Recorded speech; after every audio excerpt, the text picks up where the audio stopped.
Sir is ಬ್ಲಫಿಂಗ್ sir. ಅರ್ಥ ಆಗ್ತದೆ ನಿಮಗೆ? ಕೋರ್ಟ್ ಸೆಪ್ಟೆಂಬರ್ ಆರ್ಡರ್ ಆಗಿದೆ, ಕನ್ಸಿಡರ್ ಅಂತ ಎಲೆಕ್ಟ್ರಿಕ್ ಕನ್ಸಿಡರ್ ಮೇಲೆ ಆರ್ಡರ್ ಮಾಡಿ. ಅಲ್ಲೇನೋ ತೋರಿಸ್ತೀಯ ನನಗೆ, ಇನ್ನೊಂದು ತೋರಿಸ್ತೀಯ?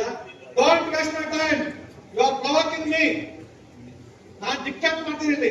ರೆವಿನ್ಯೂ ಇನ್ಸ್ಪೆಕ್ಟರ್ ಯಾರ್ರಿ? ಅದನ್ನು ಕೋರ್ಟ್ ಕಳಿಸ್ತೀನಿ, ಆಮೇಲೆ ನಿನ್ ಕತೆ ಮುಗಿಸ್ತೀನಿ. ಯಾರು ಇವೇನ್ರಿ ನಿಮ್ಮ ಆಫೀಸರು? ಅವ್ರ ಮಕ್ಕ ನಿನ್ನ ಕೇಸ್ ಅವರು ಅಕ್ಕ unfit to continue the office. ತೊಳೆಯಲಿ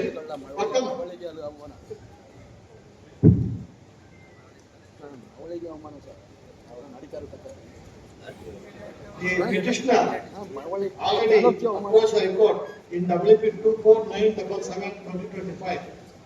Again, the endorsement issued by the Tahsildar dated 24/7/2025. The Honorable Court of Kerala by the order dated 18 September 2025 quashed the endorsement. And therefore Tahsildar is bluffing the Lokayukta.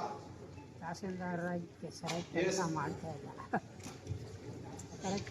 Mister, you should reconsider within 6 weeks. ಆಗೋಯ್ತು, ಎಷ್ಟು reconsider order ಮಾಡಿದ್ಯಾ? ಅಂದ್ರೆ ನಾನು ಕಾಯ್ತಾ ಇರ್ಬೇಕಾ?